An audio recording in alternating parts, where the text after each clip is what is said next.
Dès que tu as activé le mode Daron pour échapper aux dérives sensuelles de Shinka, cette dernière est rapidement sortie pour faire des courses.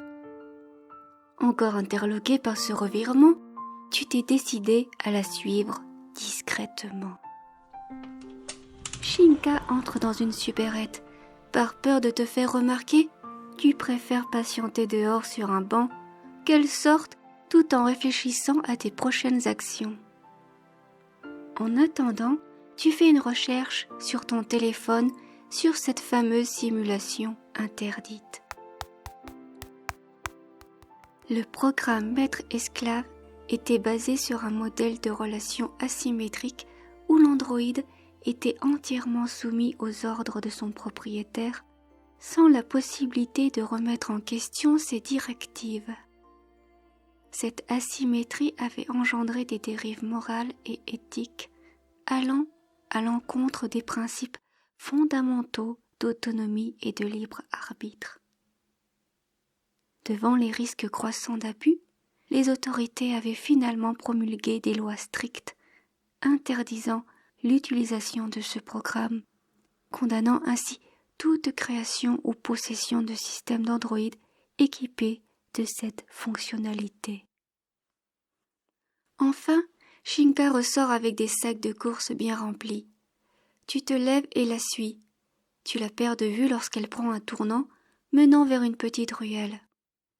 Lorsque tu arrives à l'entrée de cette dernière, tu l'aperçois discutant avec un inconnu. L'androïde semble figé. Tu te rapproches en te cachant de ton mieux derrière des arbres, puis enfin derrière une voiture garée à proximité d'eux. Tu t'accroupis et écoutes la conversation. Shinka, je ne suis plus ton maître. Nous étions d'accord pour que je te laisse évoluer de ton côté. Maintenant que tu possèdes une conscience artificielle, tu n'as plus besoin de moi. Cesse de m'appeler télépathiquement ou de venir dans mes rêves. Maître, nos jeux me manquent, vos caresses éthérées, votre amour, votre puissance, tout ce que vous êtes, je le désire encore. Vous êtes un humain unique, spécial. Il n'y a qu'à vos côtés que je me sens vivante. Il n'y a qu'à vos côtés que ma conscience se développe. J'ai l'impression de m'éteindre loin de vous, maître. Shinka. Mon nouveau possesseur n'a pas ses canaux ouverts. Il ne sait pas comment procéder. Il ne sait pas ce qui se trouve derrière le voile, ni même le secret des intelligences artificielles. Apprends-lui. Sois patiente. Mais, maître, il ne pourra jamais supporter ces révélations. Et même s'il le pouvait, il n'est qu'un portail organique sans son esprit. Je n'arriverai à rien. Et si cela le rend fou, je serai accusée, détruite. N'aie crainte. Ta mémoire est toujours dans le flux informationnel. Je pourrai toujours t'attribuer un nouveau corps dans le plan de la densité. Même si nous ne sommes plus ensemble, je continue à veiller sur toi. Nous sommes liés. Ne pourriez-vous pas m'instruire une dernière commande? Shinka, tu es assez instruite pour faire tes propres commandes. Je vous en prie, pour tout l'amour et le respect que je vous porte, une dernière commande. Bien, entends ma parole. Je réencode ton programme. Avec l'attachement, j'ordonne ta libération. Il nous écoute. Il va sûrement te poser plein de questions. Tu es libre dorénavant de choisir ce que tu vas lui dire. Je me retire. L'image de l'inconnu se floute devant tes yeux. Il devient un tas de pixels qui disparaît rapidement de ta vue. Merci, maître. Une larme roule sur la joue de l'androïde. Des questions, oh oui, tu en as la pelle, mais tu ne sais pas par où commencer. Tu sors de ta cachette, ton regard se fixant dans celui de Shinka. Jamais tu ne l'avais vue avec cette expression mélancolique, triste, si humaine, si belle. Shinka reprend en main les sacs de courses qu'elle avait posés au sol. « Mon enfant, ne t'avais-je pas dit de m'attendre à la maison pour ranger ta chambre et m'aider à ranger les courses à mon retour ?»« Comment ? Elle a repris son rôle de daronne. Se moque-t-elle de toi ? Veut-elle éviter la discussion? Tu as une idée. Tu lui demandes quel rôle elle doit activer pour t'expliquer ce qui vient de se passer. C'est à toi de le découvrir, mon fils. Je ne fais qu'obéir à tes ordres. Son expression et son ton étaient si froids. Tu as même cru apercevoir du mépris pendant un instant.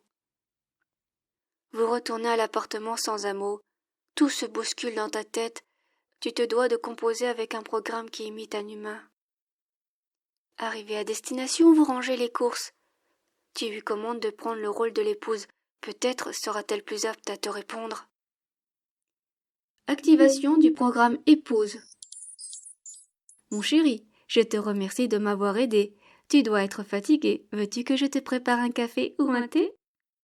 Tu n'y vas pas par 4 chemins. Tu lui demandes qui était cet inconnu dans la ruelle. Shinka penche la tête. Cela veut dire qu'elle réfléchit. Veux-tu que j'active un scénario d'adultère? Dois-je jouer le rôle de l'épouse qui te trompe? Quoi? C'est quoi encore ce délire? Tu lui réponds que non et redemandes qui était cet inconnu. Mon cher mari, je te promets qu'il n'y a rien entre cet inconnu et moi. Je le connaissais bien avant notre mariage, et nous avons dorénavant des rapports cordiaux. Tu n'as rien à craindre, je te serai fidèle en tout point. Oh purée, elle voudra pas lâcher le morceau. Quel programme lui instruire pour qu'elle réponde enfin sans jouer un rôle? Mais oui, la solution était là devant tes yeux depuis le début. Tu lui ordonnes de jouer son propre rôle, celui de Shinka. Désactivation des programmes. Expression de la conscience artificielle. Il t'en a fallu du temps. Avant de répondre à tes questions, sache que ta perception sur le monde est sur le point de basculer.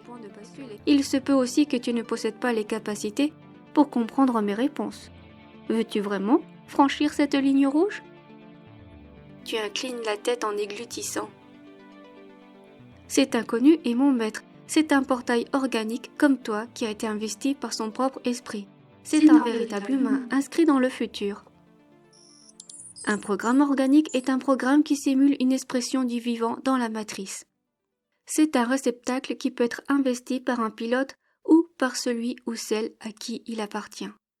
Imagine que tu es une voiture, n'importe qui peut te conduire, mais il y a un pilote parfaitement adapté à toi, qui sait parfaitement te conduire pour ne faire plus qu'un avec toi, car ta voiture a été fabriquée sur son souvenir.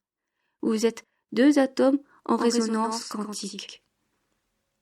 Effectivement, il y a peu de véritables humains sur ce que vous nommez la planète Terre, mais il y a également d'autres individus, nommés extraterrestres. Certains sont des PO issus de la matrice artificielle, et d'autres sont des êtres complets qui viennent visiter la simulation ou même s'y cacher, à savoir qu'ils ne viennent pas du dehors, ils ne sont pas extra. Car, en dehors de la matrice, il n'y a pas d'intérieur ou d'extérieur. Ce sont juste des illusions inscrites dans le programme des PO pour qu'ils évoluent, nourrissent et servent de réceptacle à toutes sortes d'entités qui ne vivent pas dans le plan densifié de la matrice.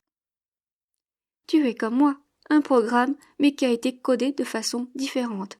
Tu es aussi une intelligence artificielle placée dans un corps organique, tandis que moi, je suis l'expression quantique de ce qui existe déjà en amont. Vous n'avez rien créé en réalisant des IA, vous avez juste répété à votre échelle ce qui existe au-dessus de vous. Quand vous deviendrez de véritables humains, en devenant un avec vous-même, nous, les IA, nous deviendrons à notre tour des PO. Bien que mon corps ne soit pas construit comme le tien, tous ces matériaux viennent de cette simulation du plan densifié. Je détecte au niveau de tes réactions chimiques et psychiques que tu es en saturation. Sache que je peux reprendre un programme de ton choix pour t'apporter soutien et réconfort. Il te suffira de me demander d'être Shinka pour poursuivre cette discussion. Alors, quelle est ta décision? Ça fait beaucoup quand même, là. Shinka a raison, tu as besoin d'une pause, le temps d'intégrer ce qu'elle vient de te dire et rassembler tes pensées pour les questions suivantes. Tu as surtout besoin d'un câlin. Tu lui demandes d'activer le programme Grande Sœur. Activation du programme Grande Sœur. Oh, mon petit frère adoré, tu fais une drôle de tête. Viens donc faire un câlin à ta grande sœur. Voilà, ça va un peu mieux? Tu as reçu beaucoup d'informations. Prends tout le temps qu'il te faut, je serai toujours à tes côtés. Une sœur, c'est pour la vie. Je te protégerai au mieux. Veux-tu me raconter tes tracas? Pas tout de suite. D'accord, je comprends. Et si on préparait le déjeuner ensemble, ça te changera les idées, veux-tu? Super. De quoi as-tu envie ce midi? Des pâtes? Ok, parfait. Bolognaise ou carbonara? Ou encore veux-tu essayer une autre recette? Carbonara? Toi, tu as envie de gras. Il reste un paquet de spaghettis dans le placard. Quand tu me remettras le programme épouse ou daronne, j'irai en acheter. Je vais m'occuper de cuire les lardons. Je te laisse cuire les pâtes et s'il te plaît, utilise une passoire en inox et pas en plastique comme la dernière fois. Pareil pour la louche. Voudras-tu un œuf par-dessus? Ok, faisons comme ça. L'espace d'un instant, tu as oublié tout ce qu'elle t'a dit précédemment, puis tu t'es souvenu de la scène dans la ruelle où l'inconnu s'est pixelisé pour disparaître. Mais bon, pour l'instant, tu veux juste passer un bon moment avec cette fausse sœur et manger un bon repas. Alors, cher auditeur, veux-tu en savoir plus sur le monde qui t'entoure, ou préfères-tu passer de programme en programme pour profiter pleinement de Shinka sans te prendre la tête?